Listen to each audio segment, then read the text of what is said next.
Today is August 6th, 2007. I am Cassie Potasek, and it is a pleasure to conduct this interview for the Dakota Memories Oral History Project in Dickinson, North Dakota. Can you please tell me your full name? Cora, Eleonora, Wolff, Tschaekofske. All right. When and where were you born? I was born February 24th, 1925, at my parents' home. My dad had gone to Hebron that morning to buy a new tractor, the first tractor he ever had. And he was very excited when he came home about having bought a tractor. But he became more excited because his wife was in labor and he had to go get a doctor. And I was born at home. I weighed 3 pounds. My dad said I fit into a shoebox. Was there a midwife or a doctor present? A doctor came.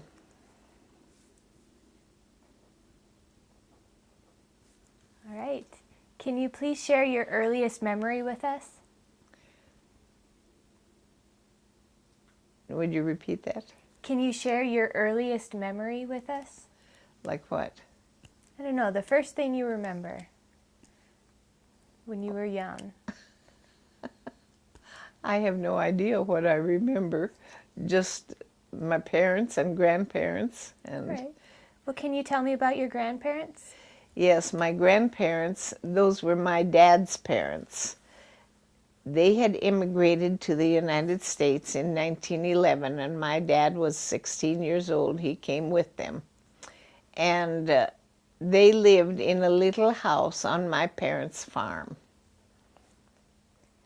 What were their names?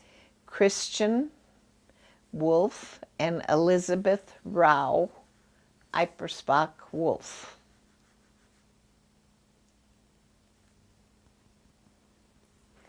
Can you tell me about what kind of people they were? They were real Germans from Russia and hardworking people. And the men had a tendency to be a little bit gruff, but my grandmother was a very gentle woman and a hardworking lady.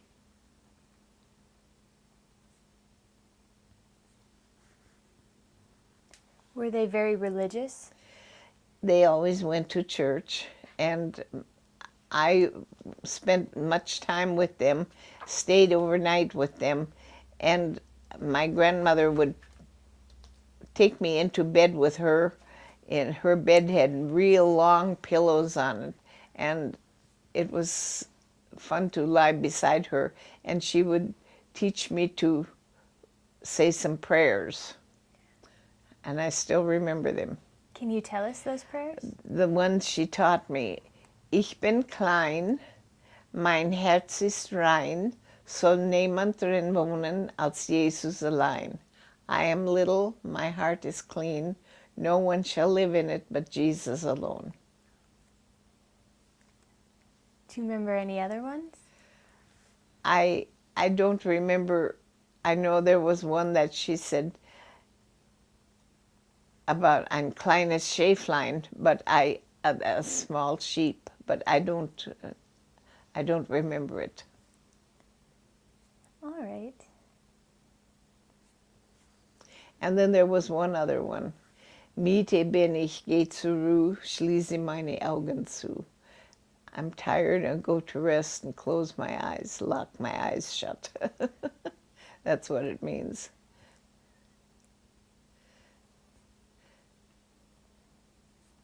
And then it says, Jesu, lass die Augen dein über meinem Bette sein. Let your eyes be over my bed, you know. So. Right. Is there anything else you remember about your grandparents? I remember when my grandmother died. Okay. She had been cooking choke cherry jelly about this time of year.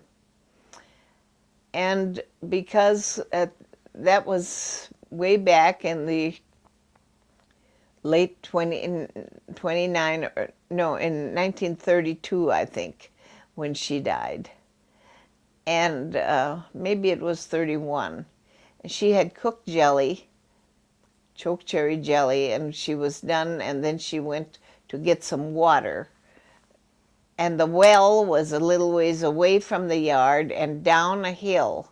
And it was a hand-dug well with a, like the old oaken bucket, a bucket on a rope that you had to get the water up with. And she carried the water, 2 pails of water, to the house, up a little hill. And when she got in the house, she sat down to rest, and she had a heart attack and fell off and died. And my grandfather went to the door and called my dad. My dad was Henry, but he called Heinrich, Heinrich. And then they came. And then I think she was embalmed right there at home. And her body was in a coffin in my parents' house until the funeral. Do you remember the funeral? No, I don't. All right. Just vaguely. I just vaguely remember looking into a coffin somewhere. All right. You've spoken a lot about your grandma. Do you remember your grandfather at all? Yes, my grandfather was the greatest guy in the world, as far as I was concerned. He took me to town one time and bought me some little black patent leather shoes that had lots of straps on them with buttons to close. And he always bought candy, and that candy was stored in the cupboard at home, and we would get peppermint candy quite often when we got there. I was there lots of times, so I got quite a few.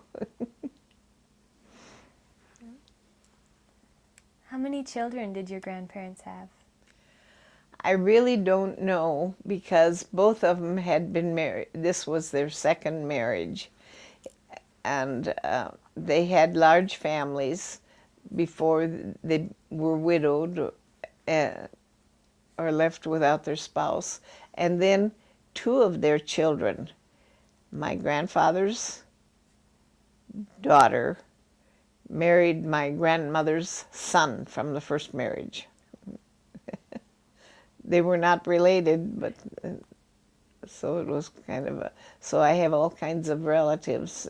My dad had lots of half-sisters and half-brothers. All right. Is there anything else you'd like to share about your grandparents? I don't think so. Okay. Did you know your mother's parents at all? Oh yes, I knew them very well. They immigrated to the United States in 1902, and they came to South Dakota. And my mother was born in Freeman, South Dakota. But then later they moved to North Dakota.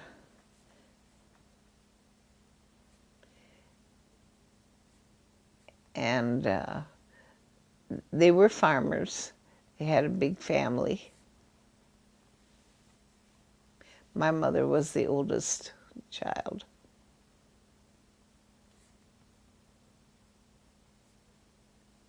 How close did they live to you when you were growing up? Oh, probably 10 miles. Did you see them often? Yes, we saw them quite often. We'd see them in church, and we'd go there, and they would come to our house a lot. Did you ever stay with them? Just briefly, sometimes, yes. Then later, when they retired, they moved into town, and so they were really close, and we stayed with them quite often. Right.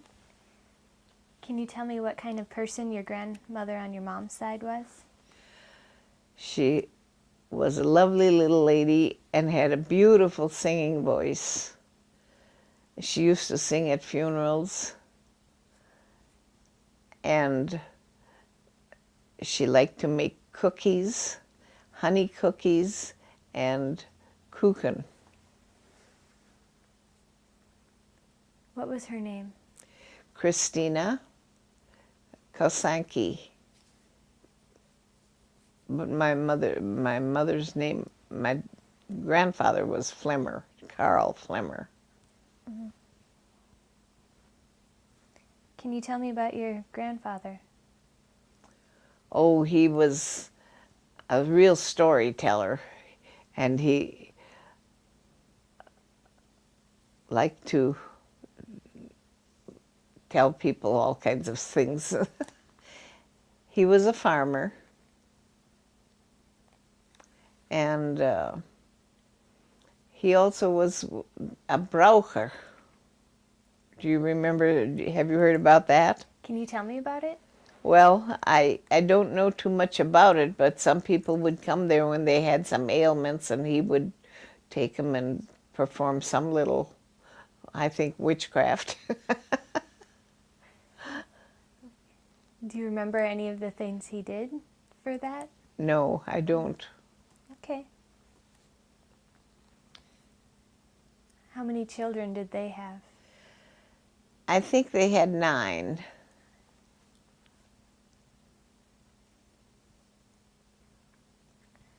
Do you remember anything else about your grandparents that you'd like to share with us? I really don't. Okay. Then can you tell me, were you close to any of your aunts and uncles growing up? My dad's brother lived nearby, and they had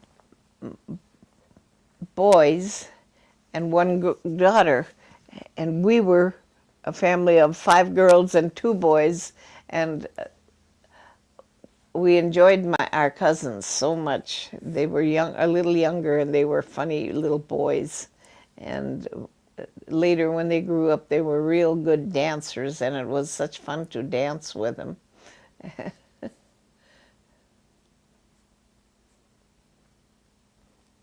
They could waltz just as well as Lawrence Welk.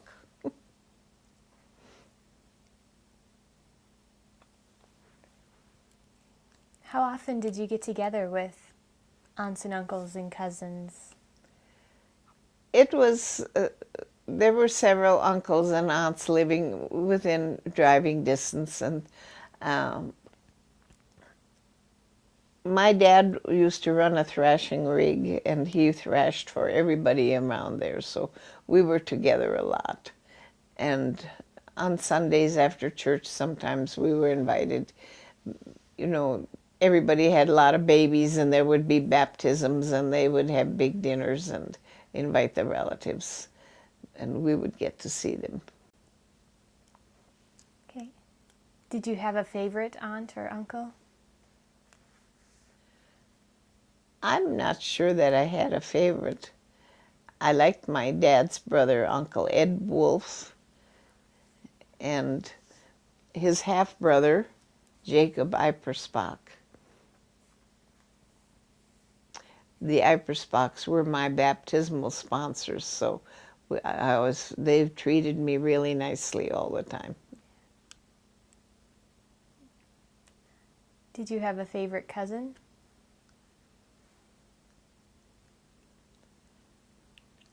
I think I did. And it was a boy. He was a little younger than I, but he was one of those that I liked to dance with, and we had a lot of fun. Can you tell me more about him? What was his name? He was Elmer Wolff.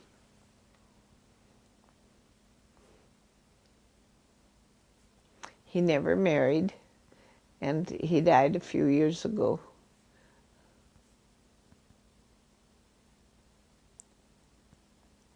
right. Is there anything else you remember about your extended family? Oh, I remember quite a lot of things, but I don't know if I want to talk about them. Well, are there any stories you'd like to share? About my extended family. I really don't have any. All I remember is my parents made a trip to Canada once, and they had three little girls. I was one, and two younger, and we were staying with my dad's half brother, John Wolff, who lived at Beulah. And my parents were gone maybe 2 or 3 weeks, and we stayed with them. But we were very unhappy there because we were little and got homesick. And they had a daughter. They had two daughters. One was older than we, and the other one was the same age as one of my sisters. And so those two always got together and left me and my younger sister out of the picture. So I remember one day sitting under a wagon box that had been tipped upside down for the chickens to be in, and we crawled in there and we sat and cried because we were homesick.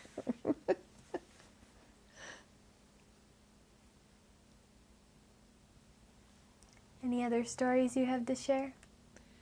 No. All right. Well then, can you tell me about your father? My father? Oh, he was a wonderful man. He was just about 6 feet tall and was so proud of his having been in the United States Army, and he walked like a soldier all the time with his shoulders back and demanded the same of all of us. And he was just a kind and gentle man, and he loved my mother so much. And I remember when we would have, my mother was an excellent cook, and we would sit around the table and eat, and when he was done eating, he would get up, walk to her end of the table, and give her a kiss on the cheek and say, "Mommy, that was a good dinner."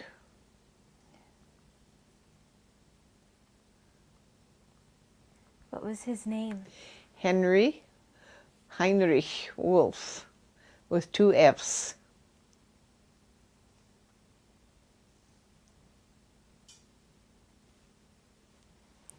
Can you describe your relationship with your father? It was a very good relationship. He was a very caring person, and I got scolded a few times because I always had too many boyfriends. But he was very kind and generous. Did everything he could for us.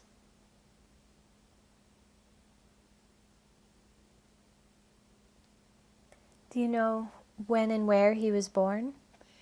He was born in the Ukraine at Bergdorf, Moldova, December 18th, 1895. And then how old was he again when he immigrated? 16. Did you ever hear any stories about that crossing? Oh yes, we did. And how when they came to Canada, I think, and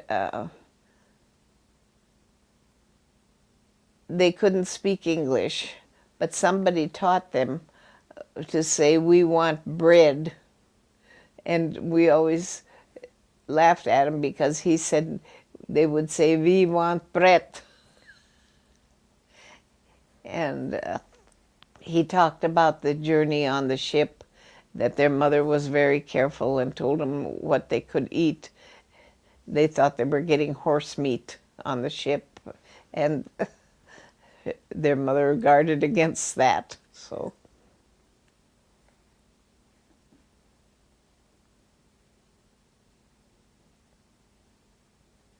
They came in to Canada?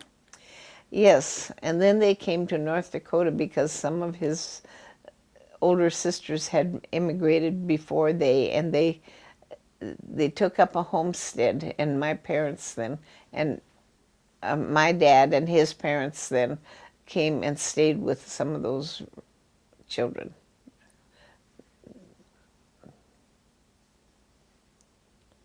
Do you remember hearing anything else about that process of getting to North Dakota? No, I don't. Okay. Is there anything else you'd like to share about the kind of person your father was?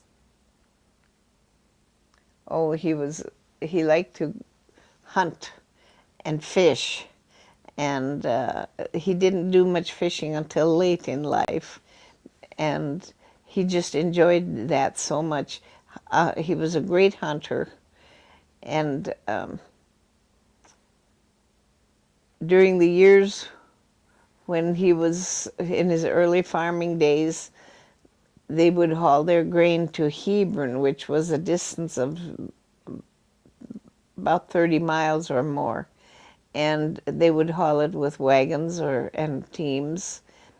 And one day when they were taking some grain to Hebron, they saw these beautiful birds. The pheasants, the Chinese pheasants had been imported into the country, and they had seen some. So when they got to Hebron, they were telling how they wished they had had their guns along. And everybody said, "You're lucky you didn't, because they're not allowed to hunt them yet." But later they became quite prolific, the pheasants, and he did a lot of hunting.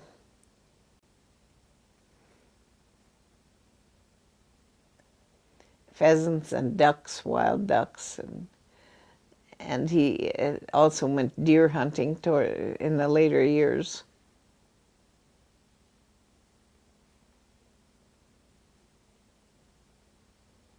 Is there anything else you'd like to share about your father?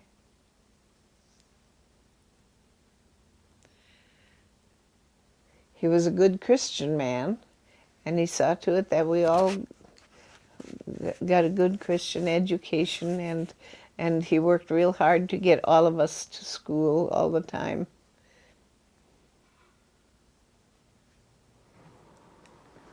Sounds like a good provider. He was.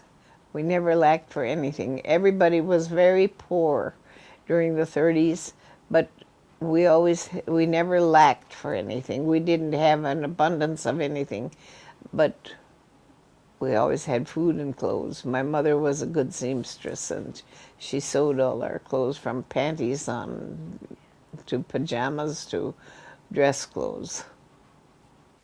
Yes, she sewed all our clothes. And because we were 5 little girls, our clothes were about the same size, but we each had our own drawer.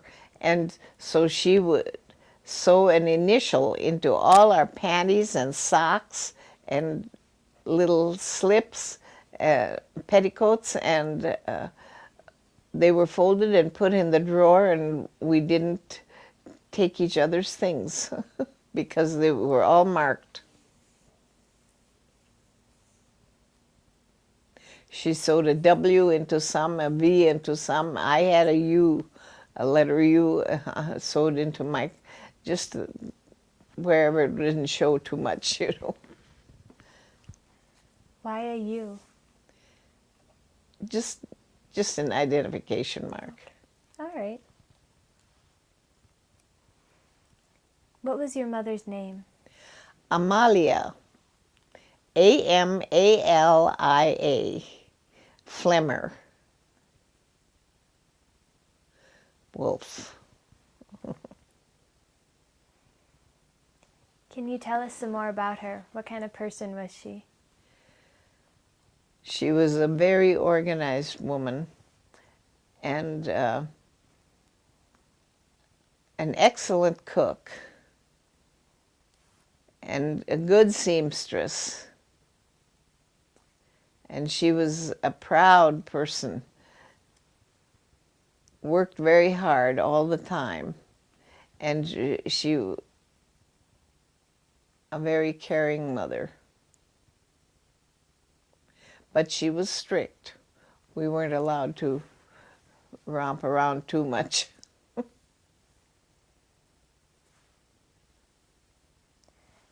Do you know when and where she was born? She was born in Freeman, South Dakota, June 20th, 1903. 1903. Right. Can you describe your relationship with your mother? Oh, I got along real well with her. That doesn't mean that I didn't get scolded quite a lot. But yeah, it was a good relationship.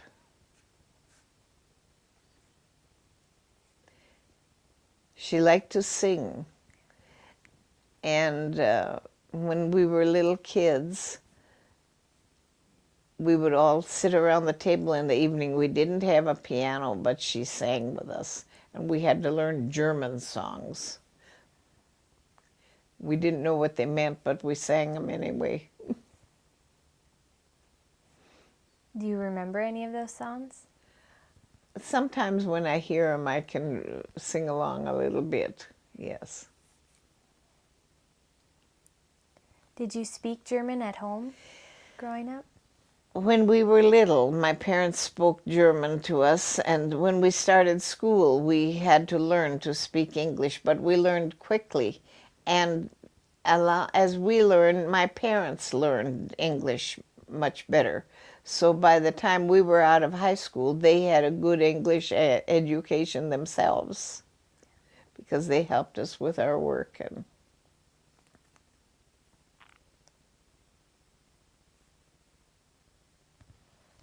Do you have any other stories you'd like to share about your mother?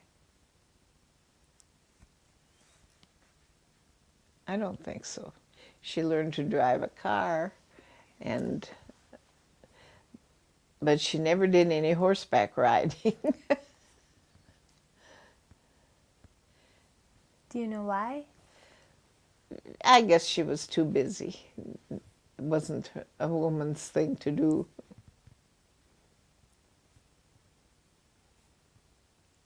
Right.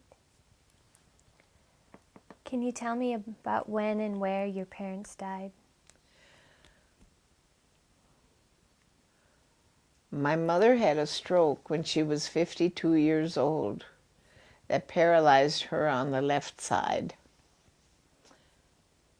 And so she was an invalid for 20 years. She died in 1972.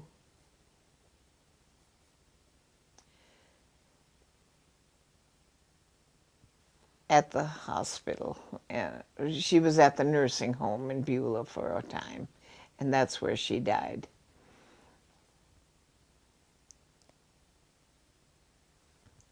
And my dad died in 1975. He had had a stroke, and he was in the rehab place at the university in Grand Forks, and then he passed away there. They got him to the hospital, and he passed away.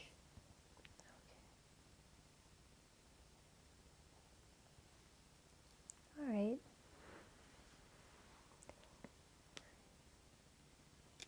Which of your parents was the more strict? They were equally strict. They worked together. I think my mother was probably more strict than my dad. He could be convinced. And who was the disciplinarian? They both were.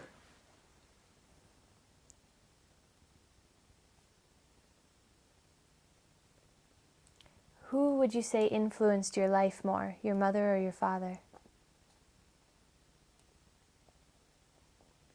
I can't make a. They worked together. I don't think I think maybe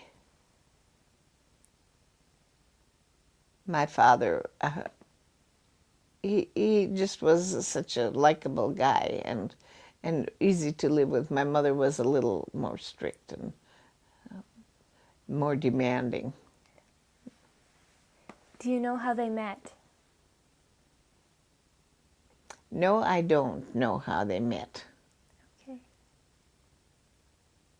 I just don't really know, but I know my mother had had some other boyfriends, but she got married when she was 17, so she didn't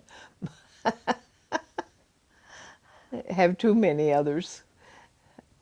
He had been in the army, and he was an attractive man, and I think she just, I don't know where they met. All right.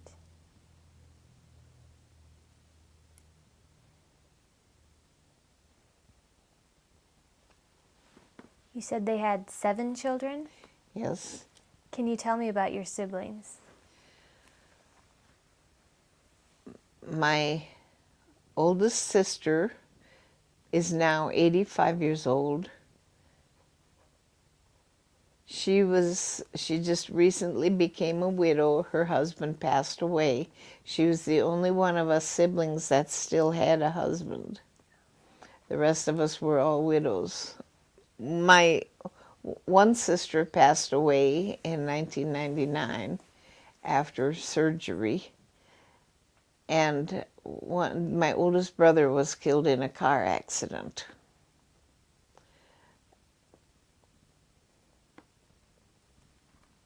Was there something else you wanted to know? Can you tell me their names in birth order? Okay. The oldest was Ruby Dahlman. Do you need their last name? Sure. Dallman.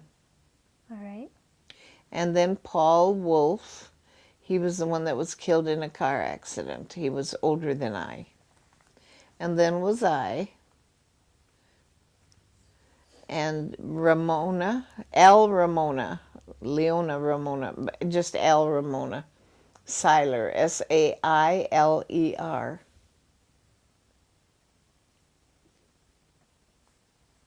And Viola Birch. She's the one that's deceased. And Della Bauer.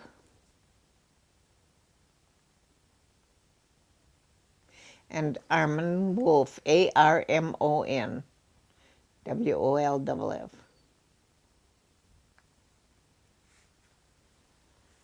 All right.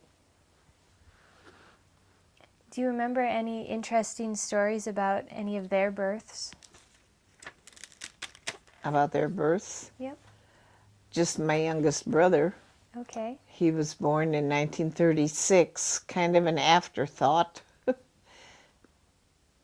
And he was born in February, the 18th of February, no, the 17th of February, in a real terrible snowstorm. A blizzard that, when my mother went into, what's the word? Labor? Labor. My dad wanted to get a midwife, and she would not let him go out in the storm. But we had a small house, the house that my grandparents had lived in, on the yard, and were boarding a school, the rural school teacher there. So she came and helped my dad deliver the baby at home, and she gave the baby a bath.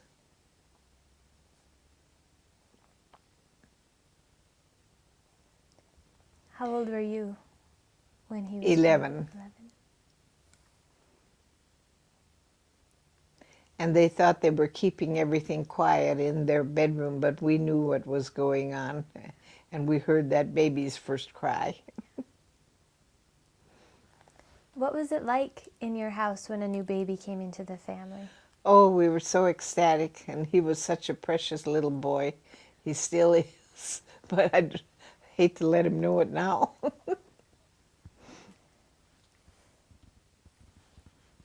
right. How did all of your brothers and sisters get along together as you were growing up? We got along remarkably well because we were not allowed to fight.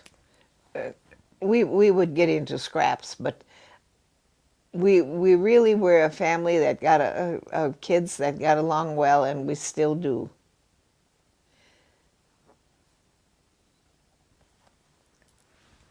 Was there any competition in your family? I don't think so.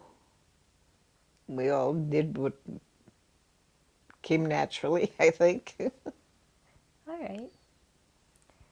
What kind of mischief did you get into, you and your siblings? Oh, we got into all kinds of things. We climbed trees, and I can't recall any real bad incidents or anything. Okay. Which one of your siblings were you closest to? I was close to my brother Paul, who was killed in a car accident when we were growing up. We did, because we were so close in age, but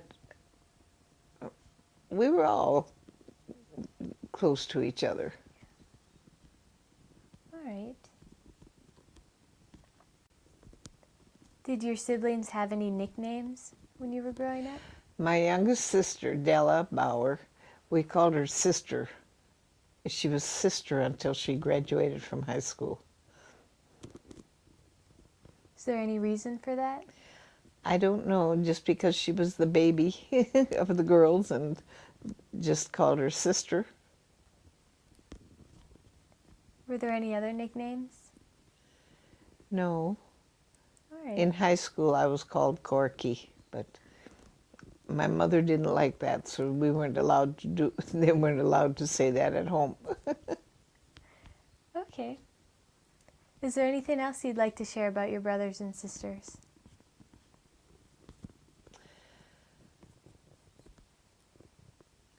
Would you be interested in our school things? Yeah, we can talk about school. Okay, we went to elementary school, which was 2 miles from our home. And because we were a bunch of little girls and my dad didn't let us walk to school very often. There were times when we walked, but most of the time we were taken to school by any means available. Sometimes by sled and by car and whatever. And for a time we drove a little buggy with one horse, and my brother would drive the horse to school and put her in the barn there, and then one Valentine's Day, my sister Viola was not yet school age, but she got to come along to school because we had a party, a Valentine party, and we had gone to school with the horse and buggy. And my brother didn't hook the horse up quite right when we were coming home. I don't know what he didn't do right, but the horse, something hit her legs and she started running, and she ran away with us on the buggy, and we didn't get hurt. But my sister Viola, who was visiting, was so happy about the candy she had gotten at school, and we lost all that when the horse ran away. We fell off the buggy. And the horse came home, and my parents were frantic. But we were all okay. That's good. Did you celebrate other holidays at school? Oh yes, we had little Halloween parties and Christmas. Usually a little program, and Do you remember any details of any of the parties? Valentine's Day was a big thing. We would make a very elaborate box to put all our Valentines in, and then it was opened and distributed amongst the kids. And of course, there were always some boys we didn't like, and we weren't happy with some of the Valentines we got. Were you required to give Valentines to everybody in the class? I think so, yes. Mm-hmm. Right. Was it a one-room schoolhouse? One room. Usually how many children were there? It varied from 8 to 12 to 14. Families were larger at that time. Later, when I taught one-room schools, I had 7 boys one year in my one-room school. And another time I had another larger school. All right.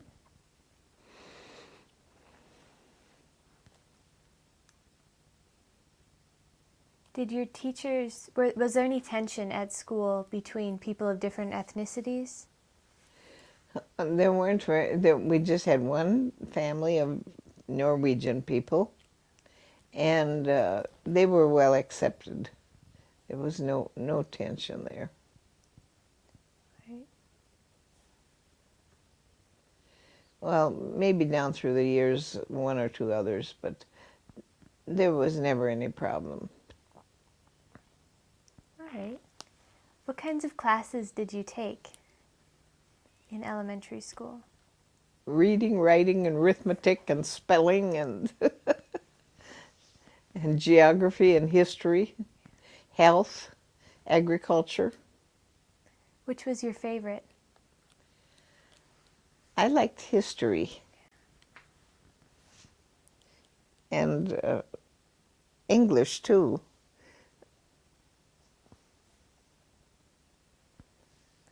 Did you have music classes? We never had any musical instrument in our schools, but we would sing, but no classes. Sing America and a few others. Old Black Joe. Okay.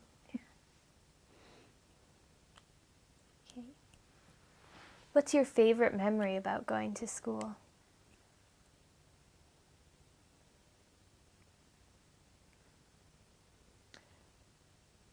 I think just learning, and my parents had 6 kids in school, and for 6 years we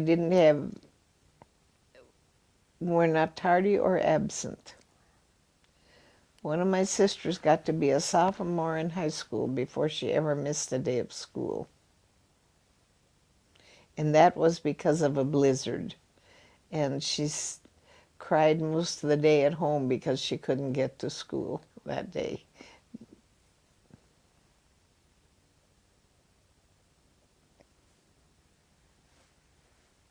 So you never needed to stay home and help with chores or anything? No, that was all done before we went to school, and after we came home from school. We always helped with chores. Milked cows and everything. Fed the calves. Gathered the eggs.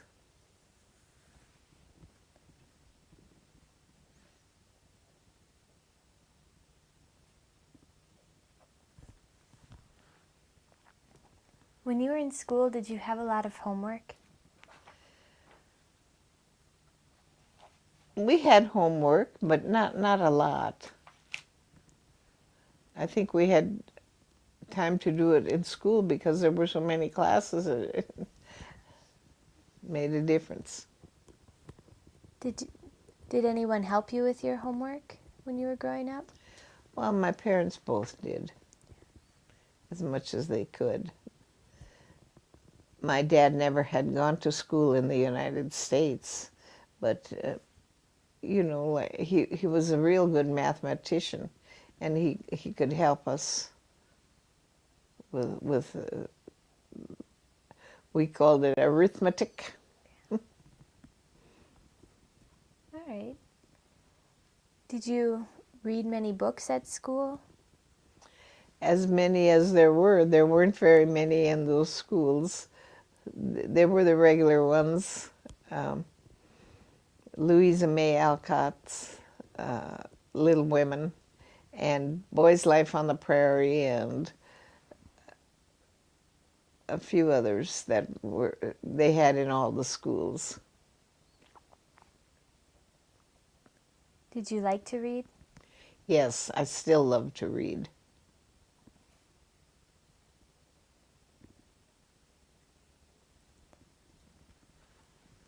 What other things did you do for enjoyment? At school? Sure. Like games outside or Yeah. something? Oh, we played ball, had a softball and homemade bats made from fence posts. And we played pom-pom pull away and some of the other popular games that were played in schools.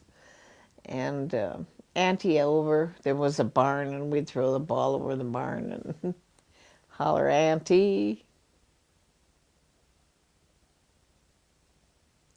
And what if the weather was too bad to go outside? We had to go outside because the outhouses were outside. But when the weather was bad, we would find things to do during recess in the school, play games on the blackboard, you know, cat and mouse and things like that. And how did you play that?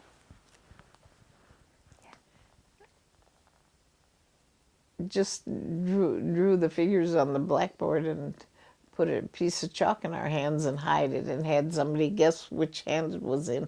And you got a mark for each one. Okay.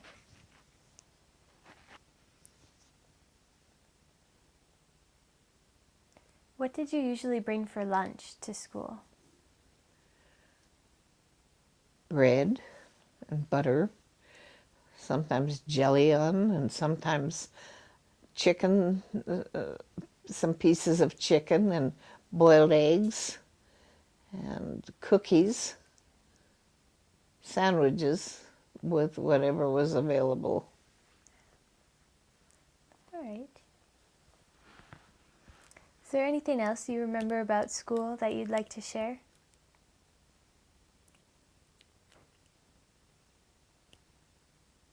I really don't remember. Okay.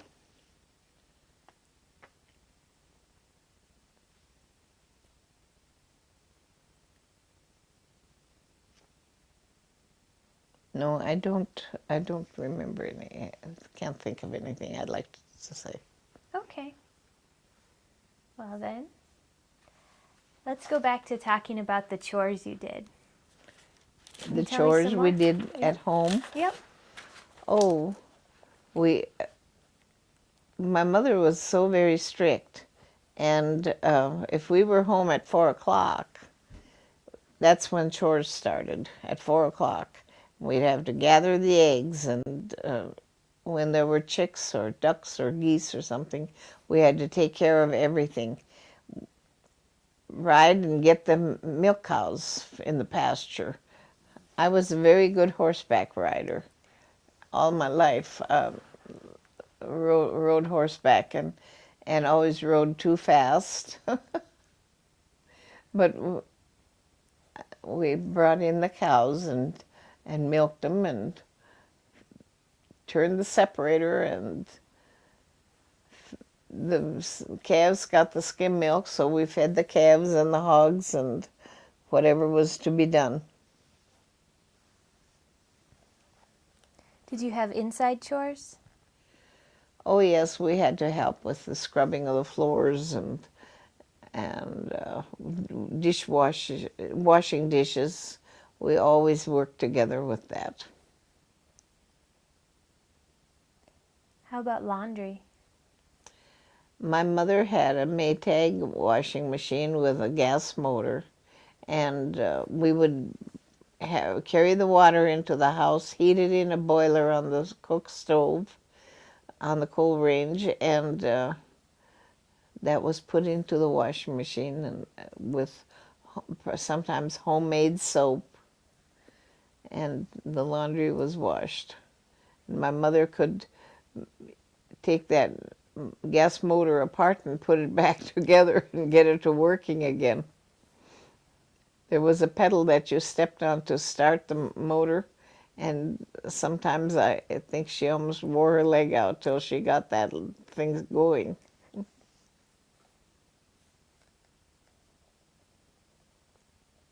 You mentioned homemade soap. Do you remember how you made it? Yes, that was made with leftover lard and lye and soft water. And it was stirred in big container and then poured into boxes lined with old cloths. And when it got hard, it was cut and put away and stored.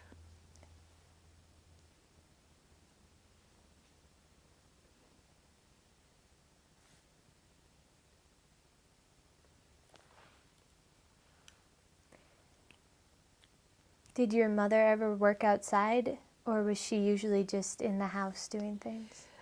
My mother never did much field work out of the house. She helped with the chores, with the milking and such, but she was basically the housewife.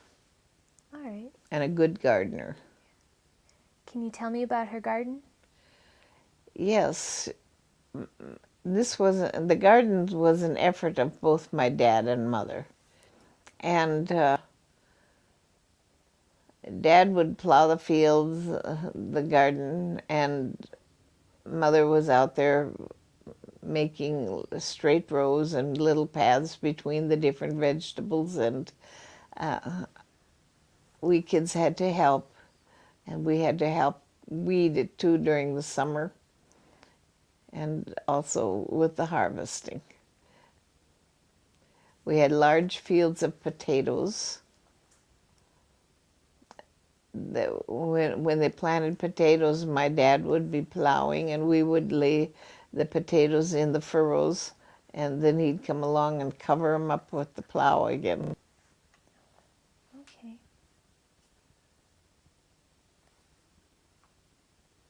What kinds of things did you grow in your garden? Just about everything imaginable. And my dad had the Germans from Russia knowledge of gardening. He could hoe. When he hoed, it was like he had gone through with a plow. He never believed in just scratching out the weeds. And we always planted a garden where they turned over some sod and planted cucumbers and watermelon and pumpkins. And when it didn't rain, which was quite often during the 30s, we would haul water in barrels on stone boats to water the vegetables in the garden. And we always had lots of things. We always had a good garden. One year my dad had raised some beautiful watermelon. I think they called him a winter queen. It was a light-colored watermelon, but just wonderful. And there were lots of watermelons, and he was so anxious to harvest them. But he ran a thrashing rig, and one Sunday morning he got up to go out to the garden to get some watermelons, and some of the thrashing crew had stolen all the watermelons in the garden. We found one under a thistle, And he was so upset, I think he cried. And the one that we found when he cut into it, it was so crisp, it just cracked the rest of the way.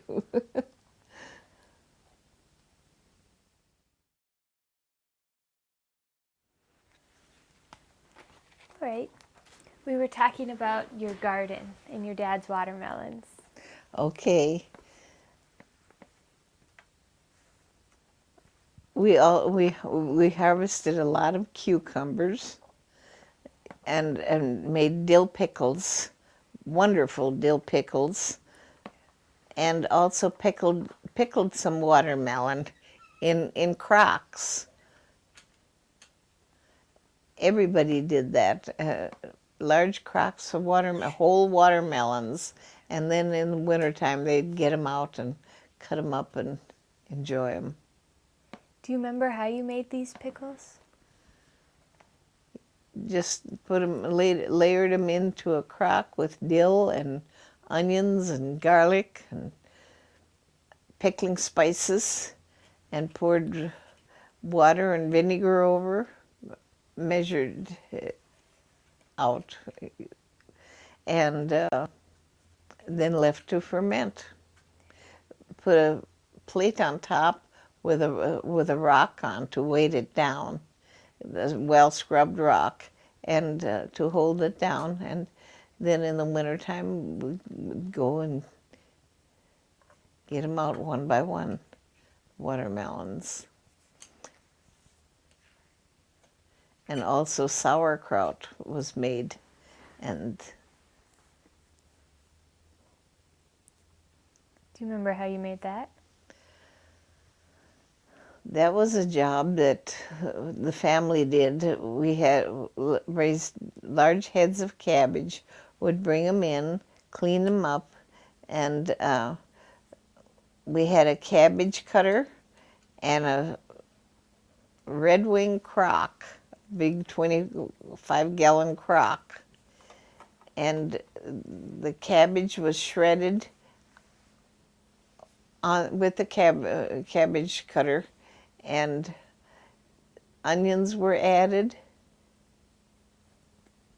and then it was tamped real hard with they usually had a large heavy instrument to tamp with, wooden tamping bar, and it was salted down. Sometimes my parents would put in some small apples and green peppers. They'd stuff green peppers with some of this shredded cabbage and put in, and then it was left to ferment and used all winter long, and cooked and served with pork bones and dumplings and such. Made a wonderful meal. Were there any other things that your family made, like jellies or? Oh, we made lots of jelly, and it was a family project to get out and pick the choke cherries, which grew wherever there was a creek. And we made lots of choke cherry jelly. But we also had some currants in the garden, and made currant jelly sometimes. Do you remember how you made that? It was just a regular jelly making business. Right.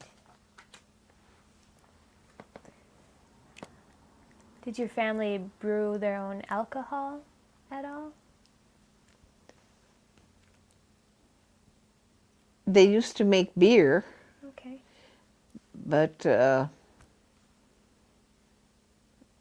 didn't do much of that.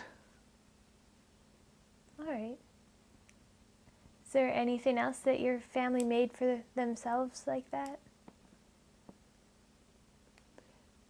Would you repeat that? Is there anything else that your family made for themselves like that? To eat, or? Yep. No, not that I know of. Nothing that I can think of. Did you do your own butchering? Oh, yes, my dad was a wonderful butcher. And we cured our own bacon and ham and made sausage and liver sausage and head cheese and what the Germans called Schwademager, as head cheese.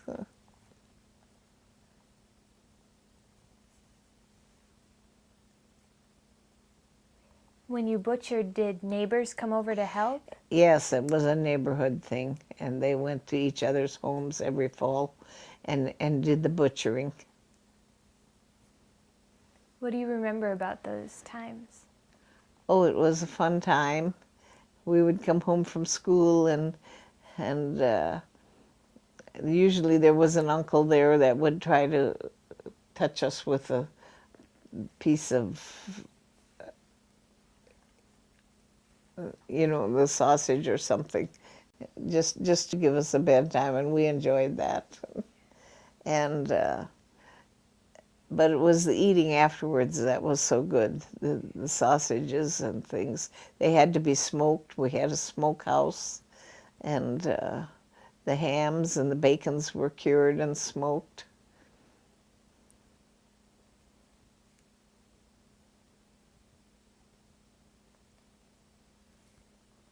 Did you do mostly pork? Or We always had some beef too. We butchered beef, and that was before electricity, and so that was usually canned in jars.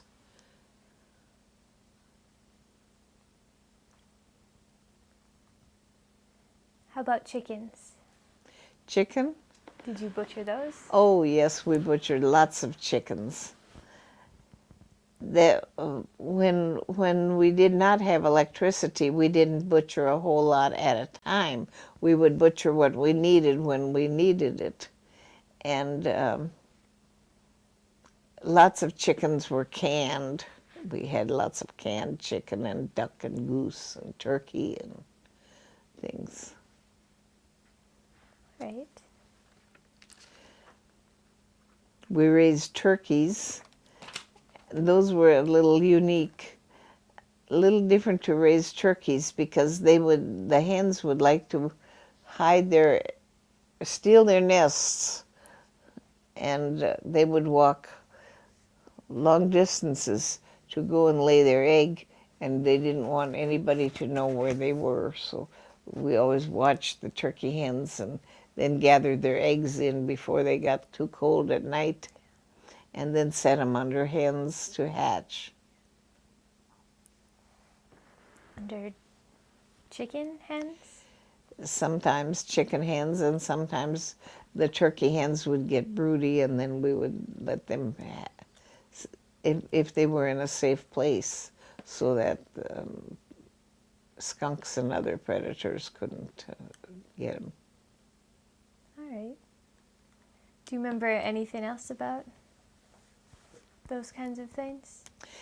Well, when my parents raised turkeys, the turkey hens and gobblers would wander off with their little broods, and usually there were quite a few, up to 20 or so, in a bunch, and they would wander away, and we would have to walk and get them and bring them home. We lived at a place where the house was built sort of into a hill, and we would bring those turkeys up to the top of the hill, and they would fly down into the yard, and it is something that I've just never forgotten. And then in the fall, when it was turkey butchering time, that was another neighborhood thing. The men helped with that, and the turkeys were butchered and cleaned, and they were shipped to Mandan. They were wrapped up and shipped, I think, in large containers, and shipped to Mandan for extra money because everybody needed all the money they could get.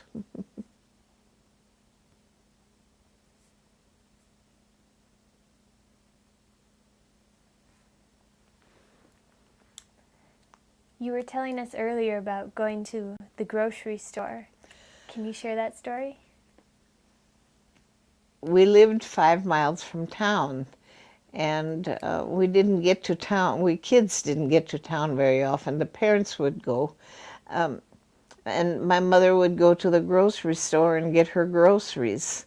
And the grocer then would put in a little bag of hard candy for us because he knew there were a bunch of kids at home.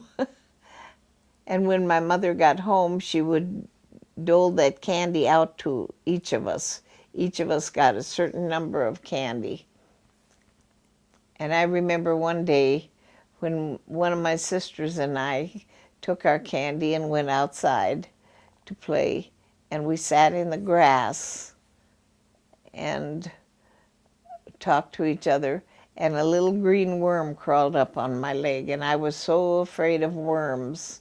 So I cried a little bit, and I told my sister I was sure I was going to die because that worm was on me. And so I talked her into letting me have her candy because I would die and I would never get candy again. But later in the day, my sister cried because her candy was gone and I was still alive.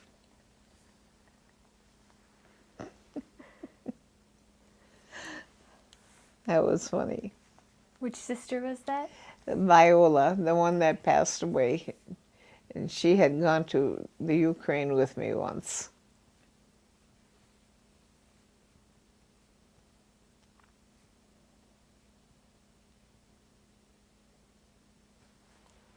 All right. We'll switch topics just a little bit. Can you tell me about the house you grew up in? My parents lost their home in 1933 to a fire. It was a big old home. Then they had a home built into the hill. It was made with tile. And the home is still there. One of my nephews lives in it.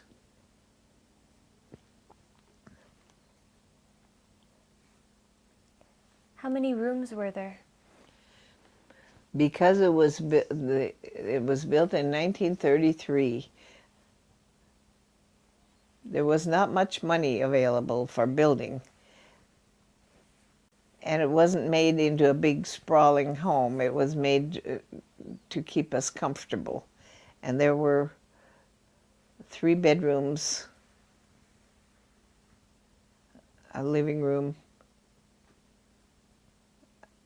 a kitchen and dining room together, and a furnace room. There was no basement under the house, just a little bit for coal and such. And the house was built into the hill, and it had a root cellar built back into the hill, and that was all rounded off with tile.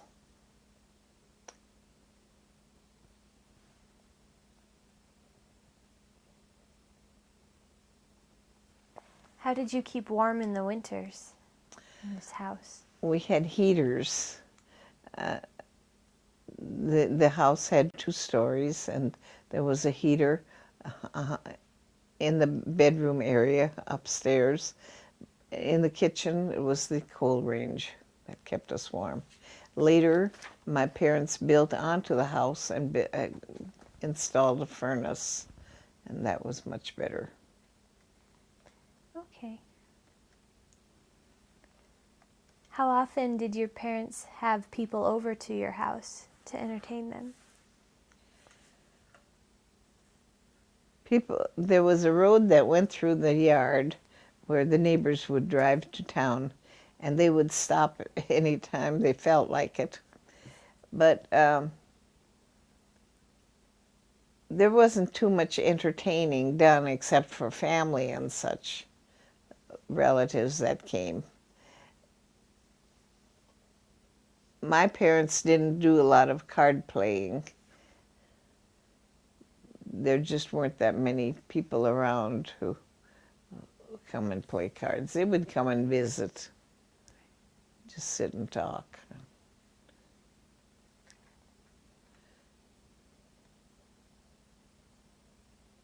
What other things did you do for entertainment at home?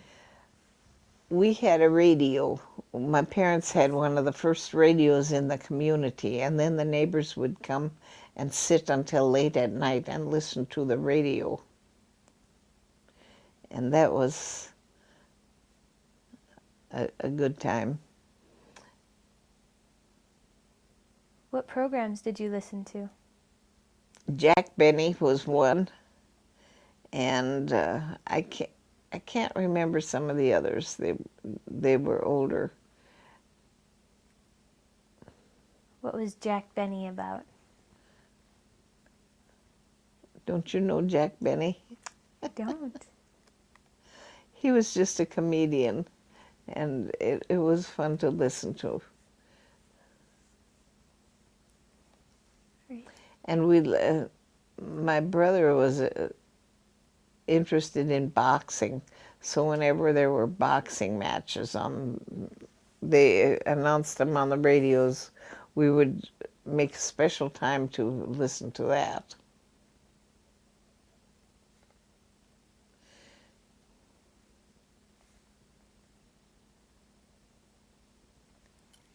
What other things did you do for entertainment? We did a lot of reading. My parents always got a daily paper. We got the Mandan Pioneer and magazines. We got the Dakota Farmer and Saturday Evening Post and Life magazine, and the Dakota Farmer magazine. The women liked that because it had a special page in for women with recipes.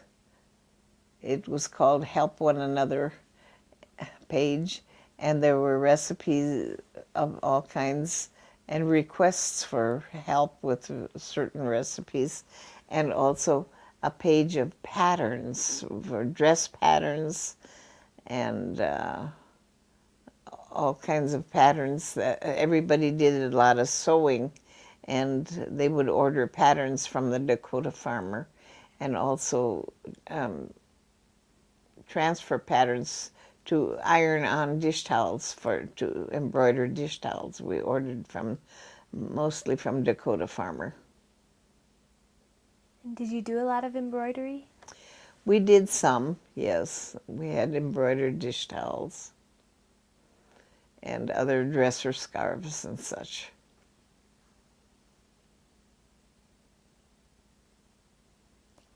Now, you mentioned looking for recipes in the Dakota Farmer. Who did most of the cooking at your house? My mother, but as we girls grew up, we were always baking something. It didn't always turn out good. And when my mother left, if she was going to be gone for a day or so, we girls would bake till she got home. Sometimes we threw things away because they hadn't turned out real good. We didn't want her to know what we had done. What were your favorite things to bake? Cake. We baked cake, and we became experts at angel food cake.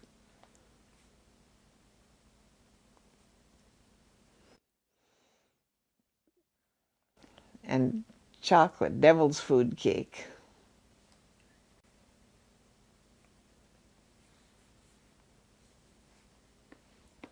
And what were some of your favorite meals when you were growing up? Chicken, fried chicken, and chicken noodle soup, which was usually served every Sunday.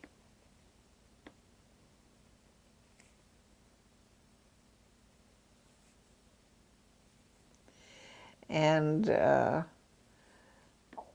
Then there were things that my mother made. They were the regular German dishes, like placenta, and Can you tell me what that is? that's like a pumpkin turnover. And then we also had what they call cheese buttons now. Those went over great. And strudel, not the sweet strudel. We didn't make the sweet strudel. We made the kind with meat and potatoes. And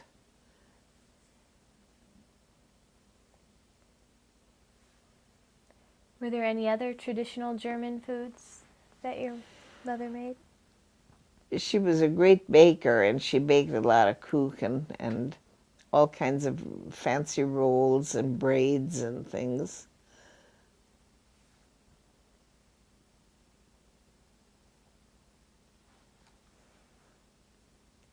Do you remember anything else about the foods your mother made? There's so much to remember.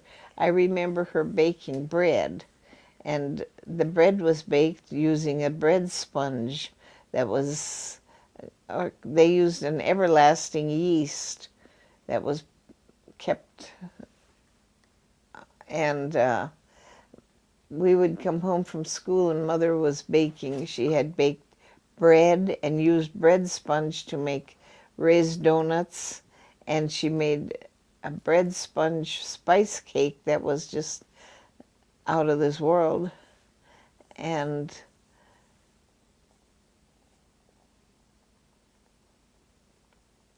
she was also very good at baking pies.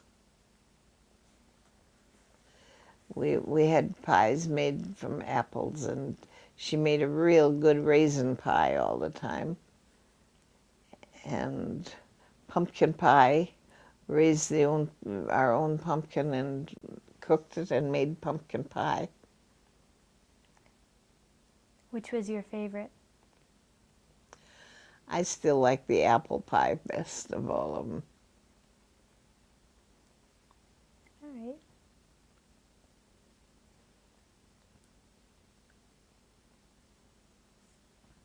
Anything else about food?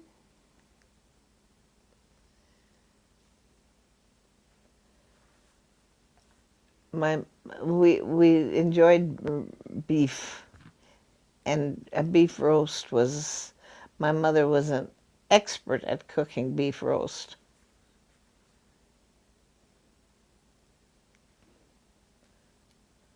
And baked potatoes with that. Wonderful meals.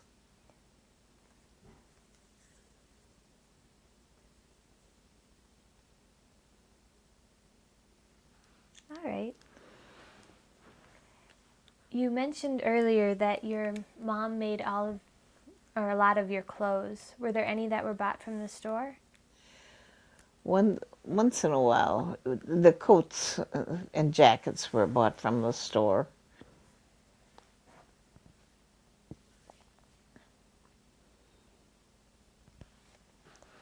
How many pairs of shoes did you have? We had one pair of shoes for school and one pair for church, if we were lucky.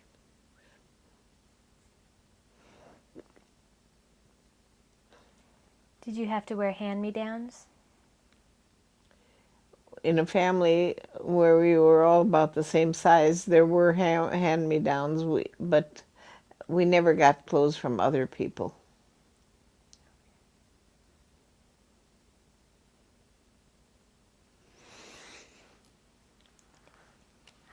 How often did you get new shoes or new clothes? Were they for special occasions or?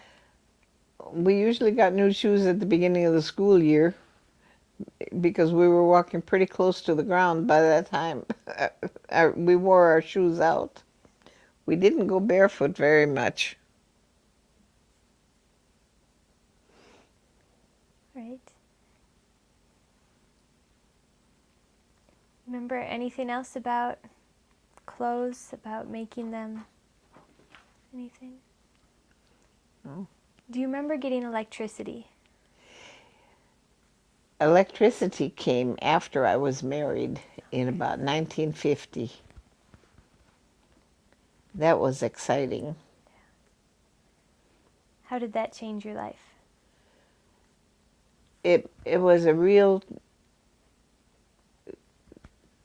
big change in the lives, especially of farm women, because we had to struggle to keep things going, and then when electricity came, we got refrigerators and freezers and vacuum cleaners and mixers, and everybody got, and electric irons. That was the one thing everybody got first of all, was the electric irons. And it just was a victory. We saw the light at the end of the tunnel, you know.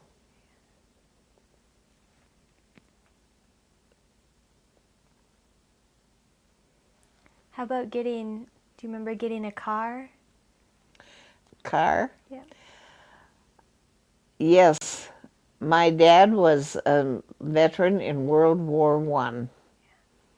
And in 1936, or somewhere in the 1930s, these veterans were given a soldier's bonus. And quite a number of the veterans that got that soldier's bonus, because everybody was so poor during the 1930s, just about all of them went and bought a new car. And my dad bought a DeSoto. Wonderful car.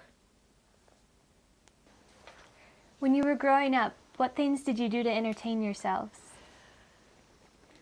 We didn't have a lot of toys, but we played with all kinds of things. We played with fruit jar rings and clothespins, and there were different styles of clothespins. We would dress them up and make dolls out of some of them. And it was remarkable, some of the things we could do with clothespins. And we also played when the catalogs came. We went through the catalog. We weren't allowed to use the new catalogs, but we could cut out the pictures in the old catalogs and make paper dolls out of the people in the catalog. And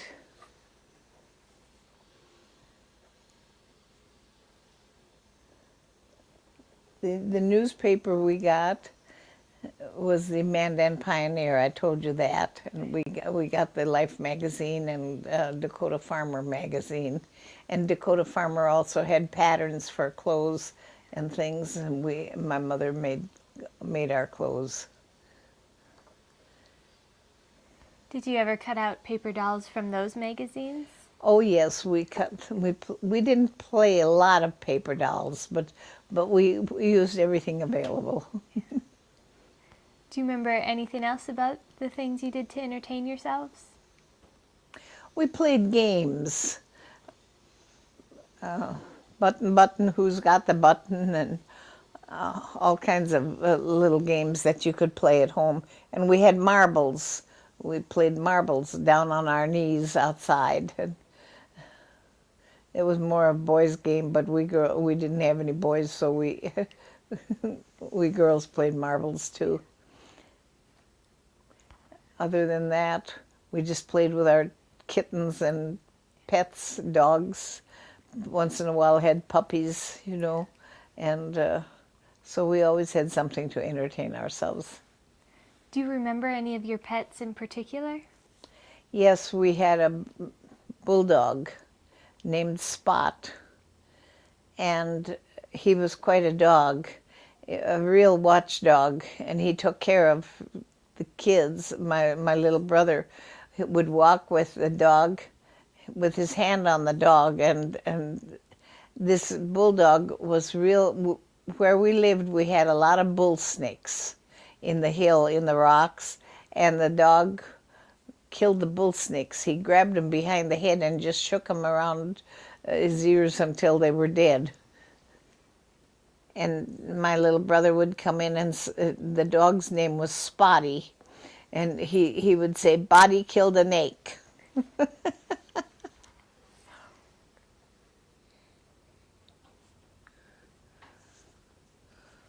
Do you remember any other of your pets?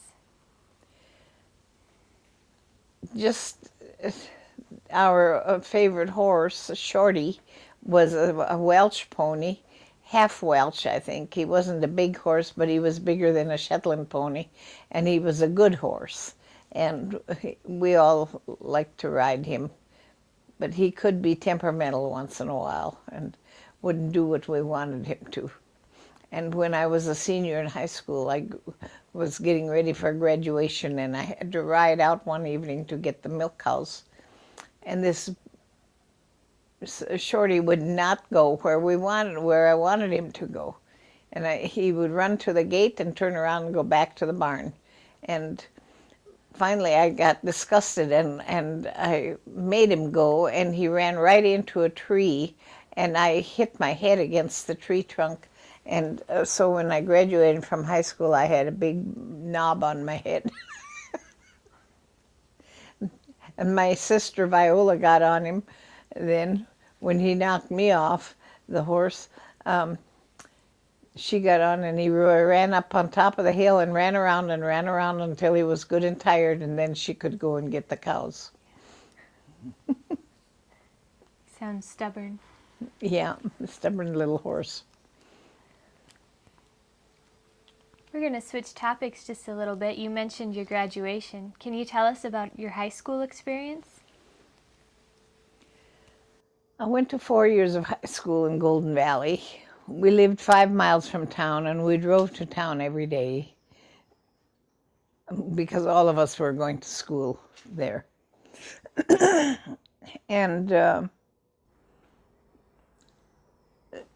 we had some girls' basketball, but at the time they kind of quit girls' basketball for a short time. And so I played a little while, but we never had much of a girls' basketball team. Other than that, we had Glee Club, and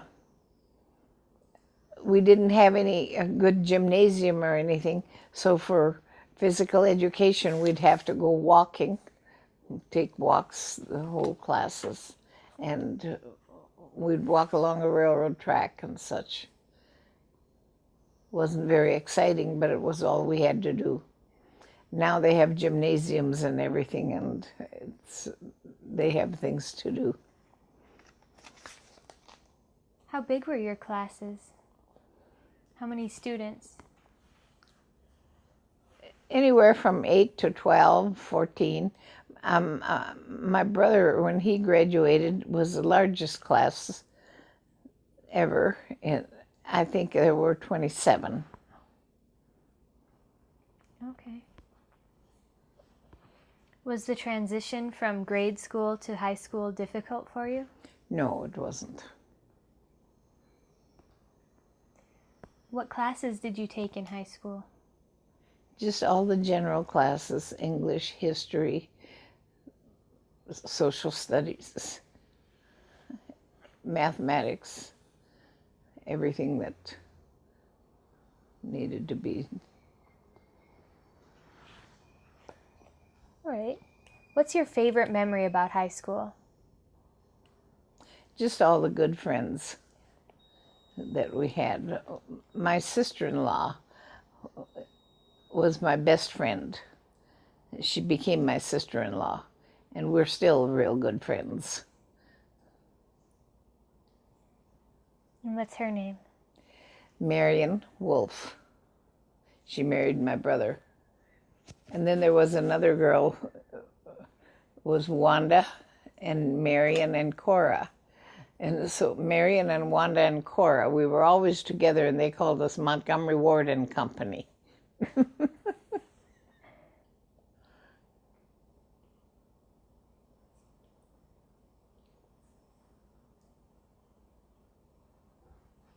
Do you have any other memories of high school that you'd like to share with us?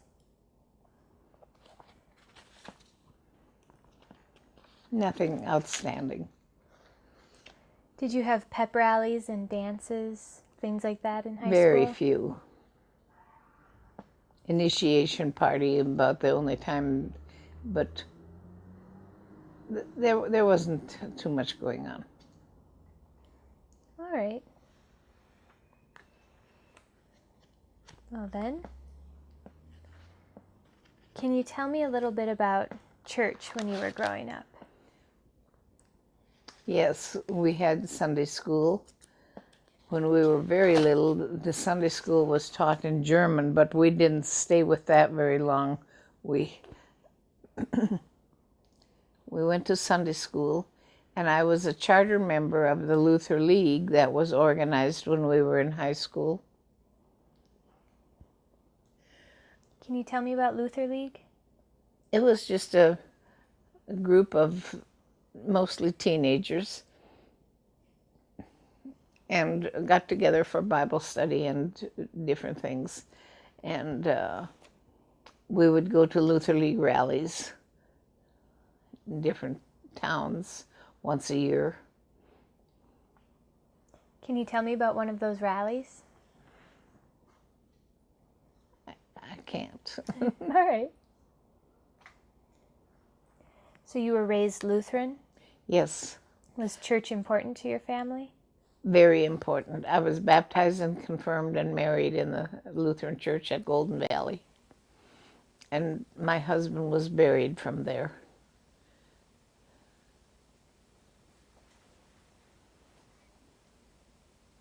Can you tell me what confirmation was like for you? Yes, we would go to confirmation classes on Saturday. We had Pastor John Schmierer was our pastor at the time when I was confirmed. And we did a lot of memory work and just learned about Lutheranism. Okay. Do you remember your actual confirmation ceremony? Oh, yes. I have a picture of my confirmation picture. Oh, yeah. I don't have it here. It's downstairs right now, but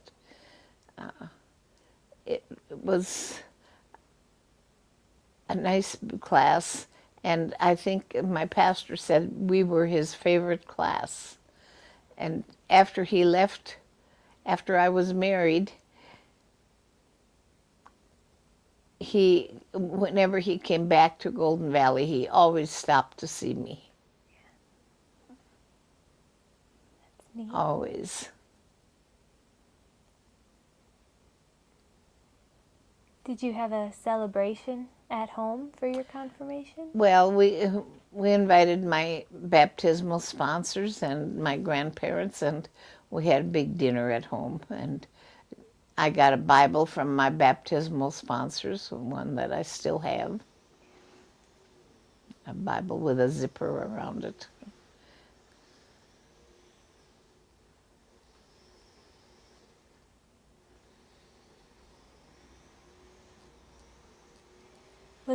You mentioned that early on you had Sunday school in German. Was the German language in any other part of your church service?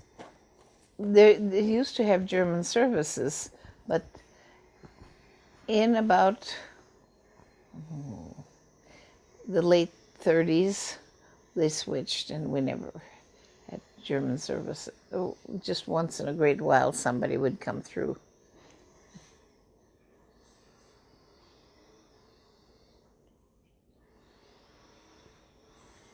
All right. Do you remember anything else about church when you were growing up?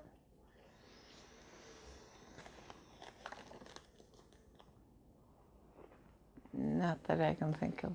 Did you sit with your family? Oh, the kids sat near the front and the parents sat in back. The women on one side of the church and the men on the other. And if we misbehaved, like some kids did, the deacons would come forward and shake their finger at you, or they had a stick that they shook at you. Once in a while, they'd pick one kid up and make him come back and sit with the deacons.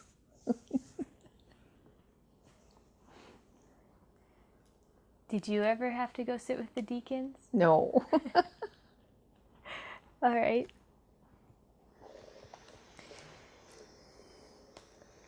Was Sundays at your house different than other days of the week? We didn't do a lot of work in the fields or anything, and we always had a big Sunday dinner. After church, we'd come home, and we always had a big Sunday dinner. What did you usually have for Sunday dinner? Noodle soup, chicken noodle soup quite often, but often fried chicken and whatever was in season in the garden.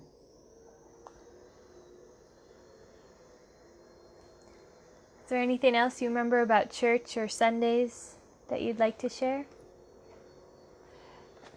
Nothing more than I was a charter member of the Luther League that was organized when I was in high school. And then later I was a charter member of the Women's Missionary Federation when I was married. And I've done a lot of church women's work, and was the first vice president of the Church Women's Organization when the churches merged and became the American Lutheran Church. And then later they became the Evangelical Lutheran Church in America, and I was always in on the groundwork, always an officer making plans and writing constitutions and things. So church has always been very important in Yes. your life. All right. When you were growing up, what was your favorite holiday? Christmas. Can you tell me about how you celebrated Christmas? When I was growing up, everybody was very poor. It was during the 30s. There wasn't a lot of gifts and gift giving and such. The important thing was the church Christmas program. We went to town every Saturday afternoon for 3 or 4 weeks before Christmas Eve and practiced for the church Christmas program. And going to town at that time of year was very exciting for us farm kids who seldom got to town, because the Christmas lights were up and there were nice, interesting things in the stores to buy. But we had orders not to touch anything, and but we were fascinated by the things that were available. We didn't get a lot of gifts, but my mother always made a lot of special foods, special Christmas cookies, and roast goose and things like that for Christmas. Was there any particular baking that was special just for Christmas? Oh yes, we had special anise cookies and pepper nuts and an old English cookie that my mother always made at Christmas time. We had lots of special foods, overnight cookies.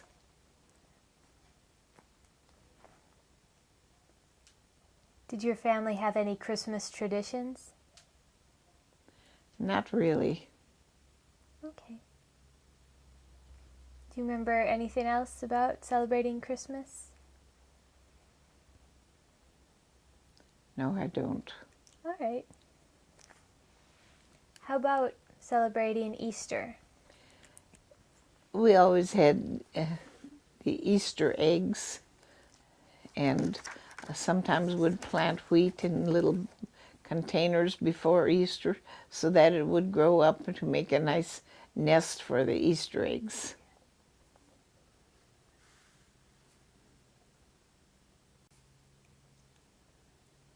Were there any special foods associated with Easter? Just my mother made special rolls, little chickens and braided rolls, and of course the kuchen. But it was always fun at Easter time because we had the little chickens and there were eyes in them with raisins, and they tasted better than regular rolls.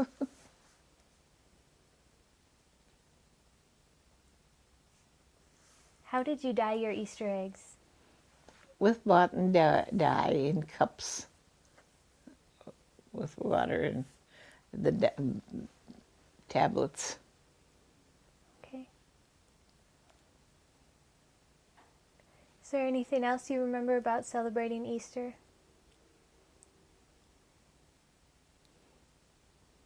Just all the nice candy that was available, the Easter candy.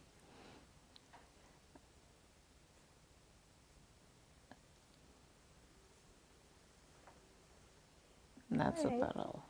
When you celebrated holidays, did you celebrate with just your family, or did aunts and uncles and grandparents come too? It was mostly just family. Okay. Yeah.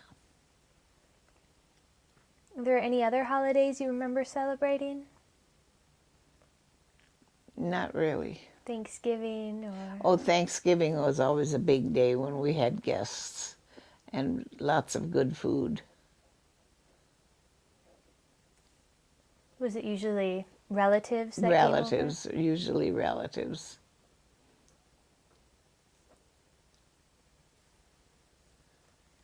Was there any special food related to Thanksgiving? The roast turkey or roast goose and pumpkin pie. Cranberry salads.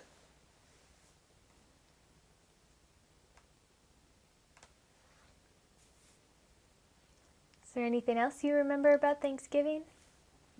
I can't think of anything right now. All right. How about the 4th of July? Once in a while we would go to a rodeo, and we always had firecrackers. We could shoot fireworks.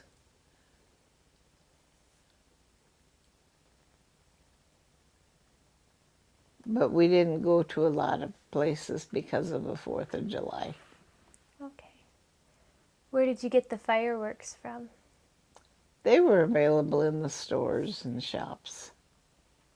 All right. Do you remember anything else about the 4th? No, I don't. Did your family celebrate birthdays? We did not big birthday parties, but we always had like a birthday cake for each one. And maybe ice cream. Did you make your own ice cream? Yes, we did. How did you make it? The traditional way, with eggs and milk and cream and sugar, and in a hand-cranked ice cream freezer.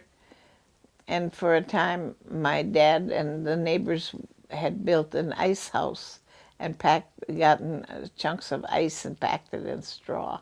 So we had ice cream during the summer months, early summer months, when others couldn't get it.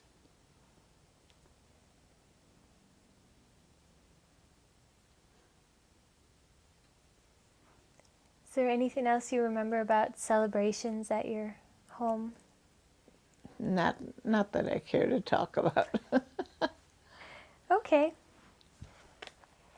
Well then, you've mentioned several times that it was the 30s and times were kind of hard. Can you tell me more about the dirty 30s? You always had to be careful. Spending was done carefully.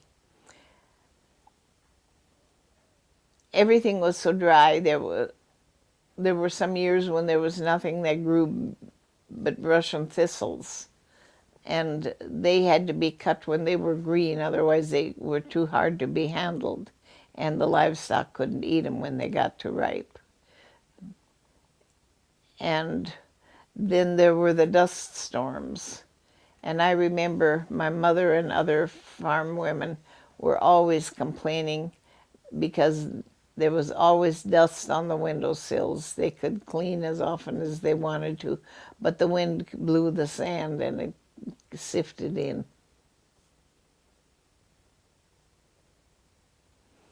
And then there was the grasshopper plague, when the grasshoppers came over and darkened the sky, and people were standing and looking at the sky and watching these grasshoppers moving in. And when they did move in, they just cleaned everything up in a short time. But there was a lot of work done to try to prevent it, and I know the people got together and made some grasshopper poison. I think it was mixed with sawdust and spread on the edges of the fields. I don't remember just how that was done, but I know it was a lot of work. Yeah. But I don't know how effective it was.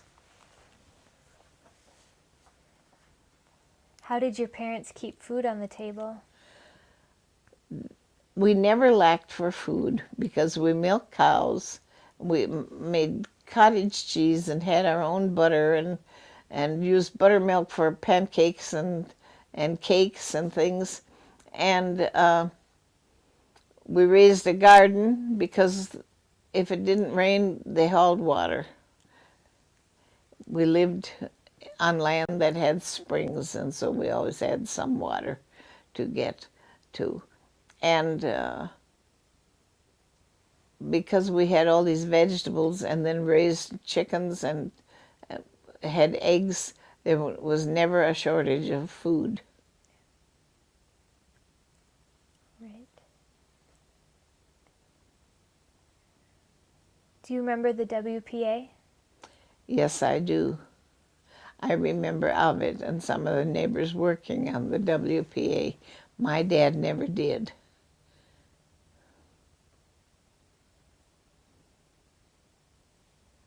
Okay. I think they were building roads and things.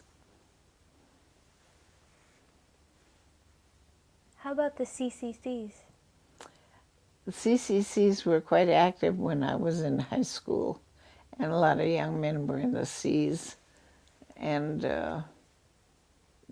they even built a log cabin at Golden Valley in the little city park.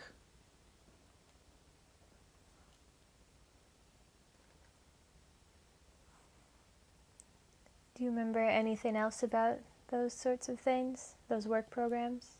No, All right. Is there anything else you'd like to tell us about the Dirty 30s? I don't remember too much. All right. Can you tell me what you remember about World War II? I just remember all the radio broadcasts, all the cartoons in the papers, and how awful it was because everybody had loved ones in the service, and a few were killed in the service.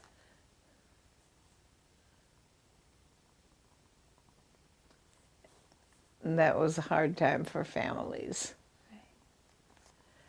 I had a brother-in-law, but I wasn't married then. I didn't know him, but he was in this army for 4 years without a furlough. And when he came home, it was right at about the time when I was marrying his brother. And he was quite bitter about things because when he got home, everything was so nice, and he had a really hard time in the service. You know, been shot at by the Japs and such. It was a hard time. Yes, it was a real hard time. But I remember also the day when the atomic bomb was dropped on Hiroshima. That was a terrible time for everybody. And it put a fear into all of us. We're all still afraid of nuclear war.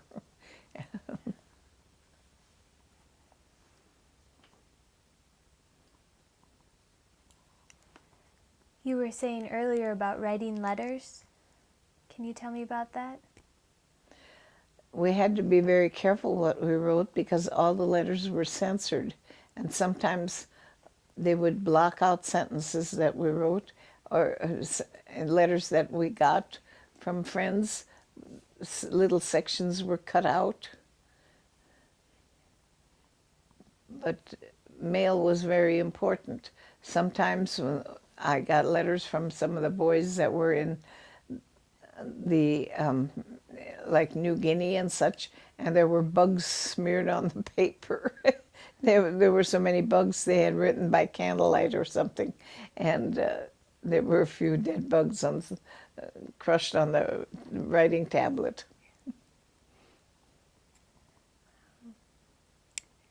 Do you remember rationing at all?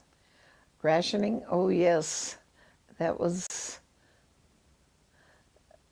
You had to be careful what you bought, and I remember that we got rice and sugar and coffee. It was hard to get.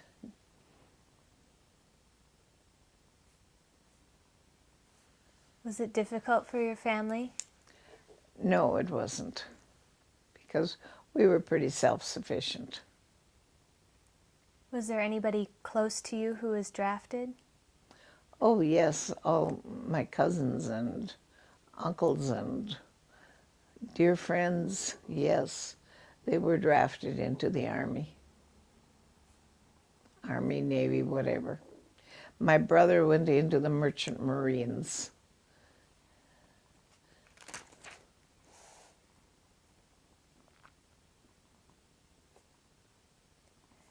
Was it hard for your family being of German descent during that war? We never experienced anything because we lived around all Germans. Nobody was giving us any hard time. There were a few people that tried to raise some trouble, but never amounted to much. Is there anything else you remember about the war? Not that I want to talk about. All right. Well, can you tell me what your most stressful childhood memory was? Childhood memory? Mm-hmm. I don't know that I was ever under any great stress. Okay. I just don't remember any great stress. The only thing of when my brother was killed, but that wasn't childhood. He was a married man and had 4 children. But no, I don't know of any stress. Okay. Well then, what was your happiest childhood memory? I have never thought of that. I don't remember. All right. Why do you think it's important to tell your life story? It's important so that others, the generations that are coming behind us, will know what we went through.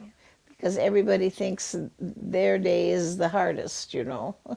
And we lived through everything. We saw the biggest changes during our growing up years, from the horse and buggy days to airplanes and things, and that was quite a change, from candles to electric lights.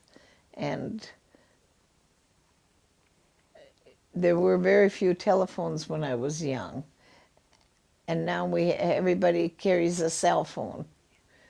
It was a big change during our growing up years, and we just had to grow with it.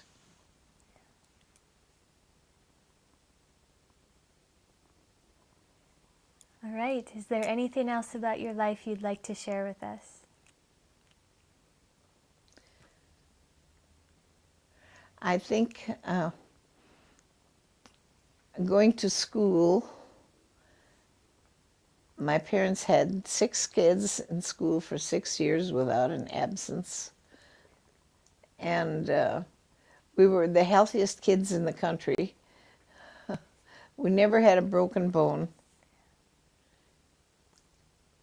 I think that was a rich blessing. But we ate well. We ate vegetables and drank a lot of milk. And we had good, strong bones and good teeth. None of us in our family of 7 have dentures. Maybe some partial dentures, but nobody has a complete set of dentures.